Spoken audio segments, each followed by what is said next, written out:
아까 전에 그 박지현님께서 어쨌든 해결해야 할 사람들이 더 많은 권력을 가져야 된다라고 얘기하는 그렇게 되고 있지 못한 상황인 거잖아요.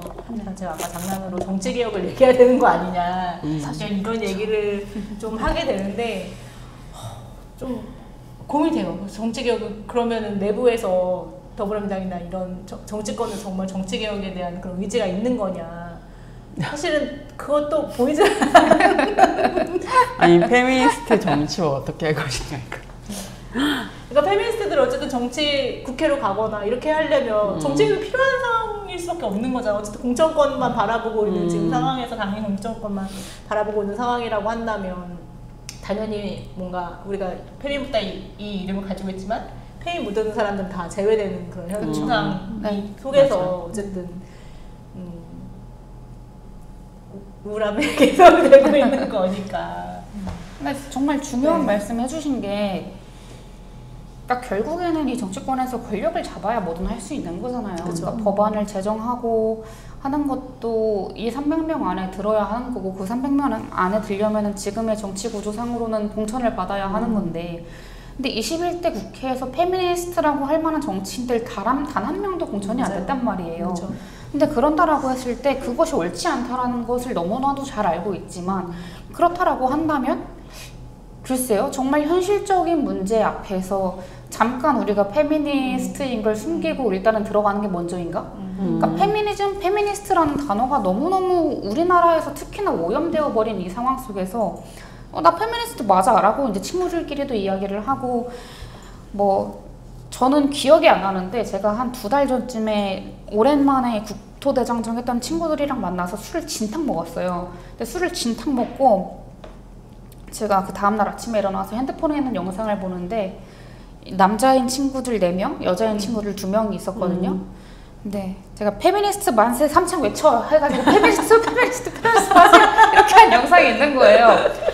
그래서 이제 다음날 그 이제 몇 명 오빠들이 너 스트레스를 많이 받았구나. 다 경상도 남자들이거든요. 그 아무래도 주국토대장정에서 만난 사람들이다 보니까. 근데 뭐 이런 성차별적 얘기나 이런 얘기들 다 편하게 해요. 우리가 현실에서 만나면은 뭐 이런 이야기들 다 이제 서로 공감할 수 있고 조금만 설명해주면 그런 것들에 대해서 그들도 이해를 하고 하는데 이것이 온라인상에서 그리고 언론상에서 그 외부적으로 비춰지기에는 굉장히 어우를 수 없는 2030 여성 남성의 갈등으로 비춰지잖아요.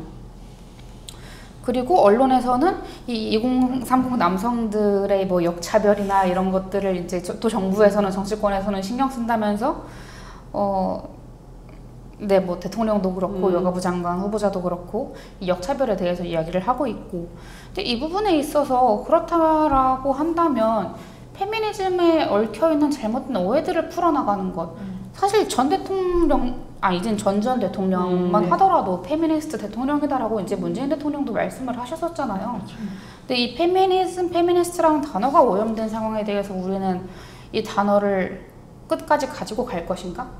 아니면 이것에 대해서 이제 그러니까 어떻게 오해를 풀어나갈 것인가? 아니면 새롭게 나갈 것인가에 대한 저는 전략적인 판단도 있어야 된다라고 사실은 생각을 해요. 네. 이름을 바꾸나요? 모르겠어요. 솔직히 모르겠거든요. 근데 사실 전 세계에서 다 쓰는데 그렇죠. 전 세계에서 다 쓰고 이제 외국에서는 외국 정치인들이 설령 페미니스트가 아니라고 해도 당신 페미니스트인가요? 물어봤을 때 안 그렇다라고 대답할 수 없다고 하더라고요. 그쵸. 네. 맞아요. 아닌 게 이상한 거니까. 아닌 게 이상하니까. 이상한 상황인 거니까. 네, 우리나라에서 이제 그 반대가 되어 버렸으니까. 저는 이거는 사실 정말 정치권의 잘못이 크다라고 생각을 해요. 네, 지금 정치 얘기도 좀 했는데, 네, 이제 저희가 좀 고민했던 게 이제 디지털 공간에서도 사실은 여성 뭐 페미니스트라는 것도 숨기고 여성이라는 것도 숨기고 이제 이런 상황들이 또 반복이 될 수밖에 없는데 좀 가시화를 어떻게 하면 좋을까 이런 고민을 또 하게 되거든요. 디지털 공간 안에서 여성들은 어떻게 물론 많은 분들이 또 활동하고 계시지만 어떻게 보고 계신지 좀 궁금합니다. 근데 사실 저는 가시화 정치에 대한 고민이 좀 있어요. 사실 이 질문을 보고 생각을 했던 것인데 가시화란 무엇인가에 대한 질문도 우선은 던져져야 될 필요가 있다고 생각을 하고 또 제가 보아왔던 페미니즘 사상검증, 페미사냥의 문제의 경우에는 그 정말 가시화, 세력을 보여주겠다, 화력을 더한다라고 하는 그 특히나 여성들이 그 소비자로서의 어떤 소비자로서의 역량, 그리고 디지털 공간에서의 디지털 주민으로서의 역량 같은 것들을 이제 모아가지고 한 번에 확 터트리는 정말 총공과 같은 방식의 그런 정치에 대한 전면적인 백래시였다고 생각하거든요. 그걸 이제 완전히 되받아치는 방식의 그것이 이제 소비자 행동주의로서의 페미사냥이었다고 생각을 하는데 거기서 드러난 것이 무엇인가 하면은 기본적으로 굉장히 기울어져 있는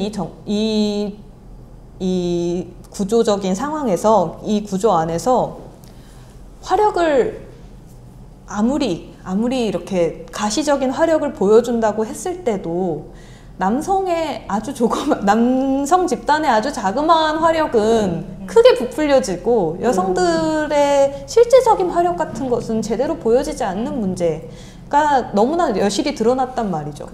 남성 소비자는 너무 쉽게 가대표되고 여성 소비자는 정말 꾸역꾸역 모아서 1만을 모아가고 2만을 모아가도 드러나 보이지 않는 문제라는 것이 드러났을 때 그럼 우리는 이 화력의 정치라는 것에 대해서 페미니스트 정치 방식을 다시 돌아봐야 되지 않나라는 생각을 하는데 그랬을 때 그 여성이 이 규모적인 어떤 가시성이라는 걸 보여지는 것을 최우선으로 했을 때 페미니즘의 메시지라는 게 점점 더 단순해지는 문제가 저는 생겼다고 봐요. 그러면서 이제 동질성, 이제 모두가 하나의 존재로 보이기 위한 그 목적 아래서 다른 이야기들이 계속해서 삭제되고 이제 구성원들은 그 가운데서 소진이 되죠. 계속해서 내보여야 하니까 우리의 세력을 내보여야 된다는 강박 속에 계속 소진되는 문제가 발생이 되어 왔다고 생각하고 그리고 사실상 사실 여성들 안에서도 구조가 있지 않습니까? 구조적 차별이라는 것이 다 존재하지 않습니까? 그랬을 때 그 동질성을 해친다고 여겨지면서 그 단속되어 왔었던 그 많은 존재들이 사실은 그 디지털 공간에서의 폭력과 차별 문제를 해결하는 그 핵심이었을 수 있다는 생각을 저는 요즘 많이 해요. 예를 들어 정말 엄숙주의 반론이라든지 청소년 여성들의 나는 성적인 활동을 하고 싶다라는 의지라든지 그런 종류의 이야기들이 계속 단속되어 왔을 때 그 입막음 당했던 것들이 사실은 이 폭력의 중심에 있지 않았나라는 그런 생각이 드는 거죠. 근데 그랬을 때 그러면 여성의 존재를 가시화하자라는 게 아니라 대체 어떤 여성의 어떤 말과 실천이 드러나느냐, 무엇을 드러내야 되느냐 그 내용을 물어야 될 때가 이제 왔다고 생각을 해요. 디지털 공간에서 사실 여성들은 드러나고 있고 사실 지금 그 탄핵광장에서 그 엄청난 응원봉과 깃발의 세력이 여성들이었음이 드러났음에도 그 규모를 보고도 그걸 가시화라고 안 할 수 있는 사람은 아무도 없잖아요. 그럼에도 불구하고 보지 않는 사람이 존재한다면 가시화가 무슨 의미인가? 안 보는데 그렇다면은 사실 여성이 어떤 정치를 하고 어떤 말을 드러내고 관철해야 되는지 그 고민을 더 많이 해야 될 것 같고 그 무슨 말을 할 것인가, 무엇을 어떻게 전략적으로 관철해낼 것인가를 그 내용 채우는 역할을 이제 페미니스트들이 함께 해야 된다. 이제 페미니스트들은 우리의 존재를 더 드러내 보이자라는 것 이상으로 우리가 무엇을 안 보이게 해왔는지와에 대한 성찰과 무엇을 어떻게 보지 않는 사람들에게 전달할 것인가에 대한 그 고민을 좀 해야 되지 않는가라는 생각을 합니다. 너무 좋은 말씀을 해주셔가지고 고민을 보태주시죠. 그러니까 저는 그 광장 이야기를 해주셔서 어떤 그 당시에 언론에서 보도되고 했었던 그 이제 여성들이 수많은 여성들이 응원봉을 들고 광장으로 나오고 근데 이에 반해서 남성들은 그럼 어디 갔는가 라면서 이제 이 나오지 않는 남성들에 굉장히 또 초점을 맞추고 또 근데 그 과정에서 나왔던 이야기들 우리 다 알고 있는 남성들 기죽으니까 너무 이제 여성을 띄워주면 안 된다. 맞아. 그런 식의 이야기들. 그러니까 옛날에 뭐 시골에 이제 할머니 집 가면은 그러니까 아들만 이렇게 어화둥둥 해주고 다른 부엌 가서 이제 일 시키고 하는 그런 모습들. 그러니까 이런 우리가 사회에서 너무나 밀접하게 겪어왔었던 성차별이 이번에 광장에서도 사실상 드러나고 있는 그런 모습인 거잖아요. 그러니까 여성들의 존재는 늘 있어 왔었지만 그것에 대해서 말씀하신 것처럼 가시화를 인정하려고 하지 않는데 가시화를 우리가 한다고 해서 되는 문제인가? 그러니까 저는 여성들끼리 온라인상에서 뭐 특히 이제 트위터 상에서는 이제 겉으로 봤을 때 그런 싸움들이 좀 많이 일어나는 경우들이 있잖아요. 근데 그럴 때마다 저 혼자 개인적으로 하는 생각이긴 하지만 여자는 일단 여자한테 연대해야 된다라는 게 제 기본적인 스탠스이긴 해요. 왜냐면 여자는 이 세상에서 살아가기 너무 빡세고 힘들기 때문에 일단 여자라면 한 번 더 믿어주고 한 번 더 좀 밀어주고 연대해줘야 한다라는 게 제가 뭐 짧지만 짧지만 이 사회생활을 하면서 느껴왔던 그런 부분인데 저는 그냥 이 짧은 고민들에 대해서 이야기를 드려보자면 그냥 나와의 정치 성향 뭐 사는 뭐 연령 이런 거 다 달라도 우리가 같은 여성으로서 고민하고 있는 그런 지점들이 적어도 한 개 이상 무조건 공통적인 게 있단 말이죠. 근데 저는 그거를 믿고 그냥 여성들이 좀 하겠다라는 거 조금 지지해줬으면 좋겠어요. 저는 제가 이제 26살 때 민주당 비대위원장직을 했었는데 그때 제 친구들이 이제 다 사회초년생으로 기업의 계약직으로 이제 들어가거나 했었단 말이죠. 근데 그 6명의 이제 이 모임에서 5명이 다 성추행, 성희롱 경험을 겪은 거예요. 근데 그러고 이제 제가 비대위원장일 때는 그런 경험이 없었는데 지난 총선 때 이제 선거 나가서 지역에서 인사하고 돌아다니는데 소주 따라봐라, 딸기 먹여줘라 하는 그런 지역 남성들에게 굽신굽신 해야 했어요. 어쨌든 선거를 나가는 그런 후보자의 입장에서 그들에게 화를 낼 수가 없는 거예요. 그러니까 여성에게 사회는 여전히 사실 각박하고 힘든 사회예요. 근데 그것에 만약에 권력마저 없는 여성이라면 더욱 그렇고요. 근데 그렇다라고 했을 때 페미니스트들이 어떤 것을 함께 하면 좋을까? 라는 질문에 저는 결국에는 우리끼리 좀 더 봐주고 좀 더 연대하자. 네.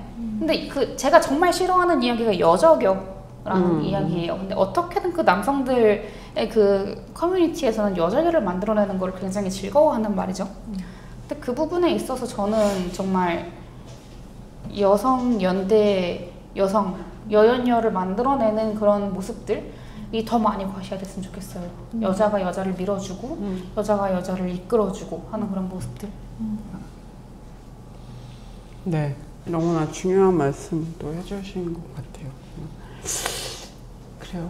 저는 남자들도 서로 되게 근데 같지도 않은 그런 이상한 경쟁을 많이 하거든요. 근데 서로 결정적인데 밀어주고 도와주고 함께하고 그런 건 좀 배울 필요가 있긴 하죠. 전 그러니까 약간 무차별 뭐라고 했죠? 무지성적으로 그냥 믿어주는 그런 거 좀 있을 필요는 있겠다 그런 생각도 하기도 합니다. 네.